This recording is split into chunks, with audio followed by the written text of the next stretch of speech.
पटना में कांग्रेस की सीडब्ल्यूसी की बैठक चल रही है और इस बीच महागठबंधन में सीट शेयरिंग को लेकर सूत्रों के हवाले से बड़ी खबर आ रही है। जो सीट शेयरिंग का फॉर्मूला है वो महागठबंधन में करीब करीब तय कर लिया गया है। बिहार में महागठबंधन में सीट बंटवारा लगभग तय कर लिया गया है, जिसमें आरजेडी 140, कांग्रेस 52, लेफ्ट पार्टियों को 35 सीटें और मुकेश सहनी की वीआईपी 15 सीटों पर चुनाव लड़ सकती है। तो कुल मिलाकर सीट शेयरिंग का यह फॉर्मूला माना जा रहा है कि यही फाइनल फॉर्मूला होगा। इस फॉर्मूले में थोड़ा प्लस माइनस जरूर हो सकता है। अगर पशुपति पारस की आरएलजेपी और जेएमएम महागठबंधन में शामिल होते हैं तो फिर दो सीटें उन्हें भी दी जा सकती हैं। यह भी खबर सामने आ रही है।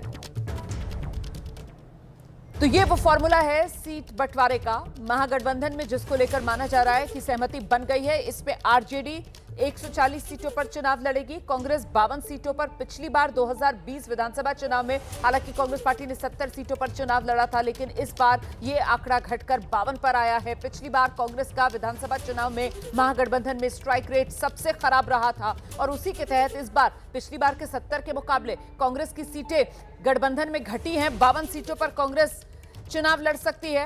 लेफ्ट पार्टियों के खाते में 35 सीटें जा सकती हैं और वीआईपी मुकेश सहनी की पार्टी पिछली बार एनडीए में शामिल थी, इस बार महागठबंधन के साथ है और ऐसे में मुकेश सहनी की पार्टी को 15 सीटें दी जा सकती हैं। तो ये बड़ी खबर है। बिहार में महागठबंधन में सीट बंटवारा लगभग तय हो गया है। सीधे आपको लेकर चलेंगे, हमारे साथ हमारे सहयोगी इस वक्त मौजूद हैं। सीधे पटना आपको लेकर चलेंगे शशांक के पास और जरा जानते हैं शशांक से। शशांक, महागठबंधन में सीट बंटवारे का फॉर्मूला क्या माना जाए? सहमति करीब करीब तय है? बिल्कुल, एक फार्मूला सामने आया है सूत्रों से और इसी फार्मूले पर बातचीत चल रही है। सभी दलों की सहमति रही तो विजयदशमी के आसपास जो है महागठबंधन में सीट बंटवारे का औपचारिक ऐलान किया जा सकता है। देखिए, बिहार विधानसभा में टोटल 243 सीटें हैं।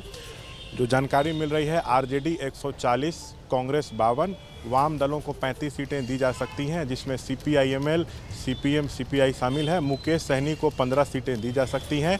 इसमें थोड़ा प्लस माइनस संभव है। जेएमएम और पारस की आरएलजेपी महागठबंधन में आती है तो इन दोनों पार्टियों को 2-2 सीट दी जा सकती है। और आपको बता दें, लोकसभा चुनाव में जो 2024 में लोकसभा चुनाव हुआ था उसमें महागठबंधन का जो सीट शेयरिंग का फॉर्मूला था उसी तर्ज पर जो है विधानसभा चुनाव में सीट बंटवारा हो सकता है। 2024 में आरजेडी 23, कांग्रेस 9, वाम दलों को 5 सीटें दी गई थी और वीआईपी 3 सीटों पर लड़ी थी। और जहां तक 2020 बिहार विधानसभा चुनाव की बात है तो तब आरजेडी जो है 144 पे लड़ी थी, कांग्रेस 70 पे और वाम दलों को 29 सीटें दी गई थी।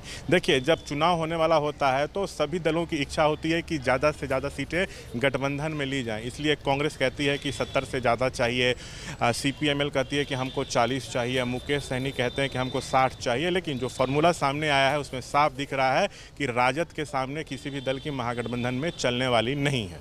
और ऐसे में सबसे बड़ी भूमिका में सबसे बड़े भाई के तौर पर यहां पर सीट शेयरिंग के भीतर आरजेडी ने अपना सिक्का जमा लिया, ये भी साफ तौर पर नजर आ रहा है। 2020 के मुकाबले जैसा कि आपने बताया कि भाई आरजेडी 2020 में 144 सीटों पर लड़ी थी, इस बार सिर्फ 4 सीटें कम 140 पर माना जा रहा है कि आरजेडी चुनाव मैदान में उतरेगी। लेकिन यहां सबसे बड़ा नुकसान सीट मिलने के मामले में अगर किसी को नजर आ रहा है महागठबंधन में सीटों में हिस्सेदारी के तौर पर, तो वो कांग्रेस पार्टी ही है।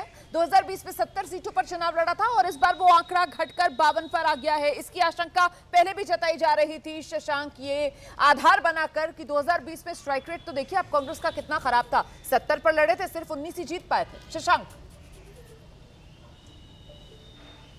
बिल्कुल, देखिए, कांग्रेस तो ये आधार दे रही थी कि हाँ, हम लोग का लोकसभा चुनाव में पिछले साल जो है जीतने का स्ट्राइक रेट आरजेडी से ज़्यादा अच्छा था। सो आरजेडी 23 पे लड़ी, सिर्फ 4 जीती, हम लोग 9 पे लड़े और 3 जीते। लेकिन राजद पर कोई भी दल यहाँ दबाव नहीं बना पा रहे हैं। आरजेडी का सीधा एजेंडा सेट है कि हमारा सबसे बड़ा जनाधार है, हमारे पास सबसे बड़ा चेहरा है जो है तेजस्वी यादव।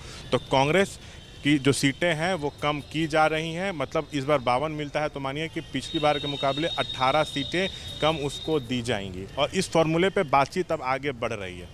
महत्वपूर्ण ये हो जाता है कि मुकेश सहनी, जिस तरीके की डिमांड उनकी तरफ से की जा रही थी सीटों को लेकर, क्या मुकेश सहनी और बाकी जो घटक दल हैं महागठबंधन के अंदर, वो तमाम सहयोगी राजी हो गए हैं? लेफ्ट पार्टियों की तरफ से भी मांग ज्यादा की जा रही थी। 2020 की अगर बात की जाए, लेफ्ट पार्टियों का स्ट्राइक रेट प्रदर्शन बहुत बढ़िया रहा था, तो उस लिहाज से क्या माना जाए, क्या सबको साथ लिया गया है? शशांक,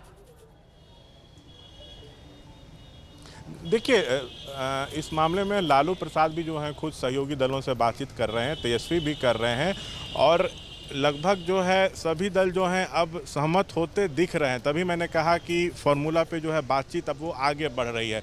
और आप देखिएगा, सबसे ज़रूरी यह है कि बिहार की जो सियासत है जाति के इर्द गिर्द घूमती है, तो जातीय समीकरण साधने की भी जो है कवायद जो है वो महागठबंधन में दिख रही है।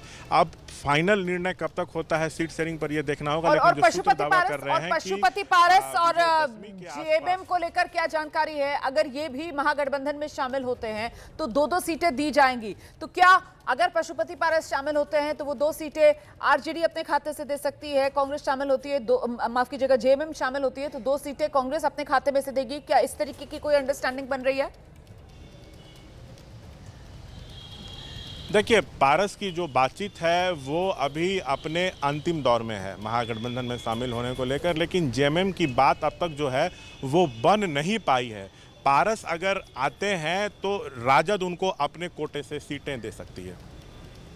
बिल्कुल, तो कुल मिलाकर क्या माना जाए, जो सीट बंटवारे का फॉर्मूला है वो फॉर्मूला सुलझाने में क्या एनडीए के मुकाबले आज की तारीख में महागठबंधन ज्यादा कामयाब नजर आ रही है? शशांक,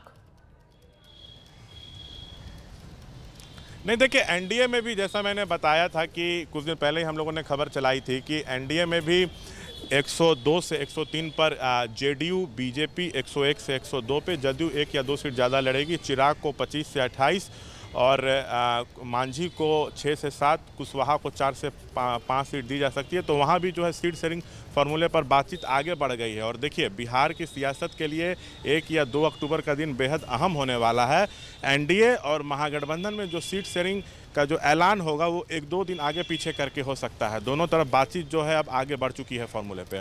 बिल्कुल, लेकिन देखना यह भी दिलचस्प होगा कि उपेंद्र कुशवाहा और चिराग पासवान दोनों को लेकर खबर यह है कि दोनों जो सीट शेयरिंग का फॉर्मूला है उसको लेकर आज अमित शाह से भी मुलाकात करने जा रहे हैं, और इसीलिए कयास ये लग रहा है कि एनडीए के अंदर अभी सीट बंटवारे को लेकर कहीं ना कहीं पेच बाकी है।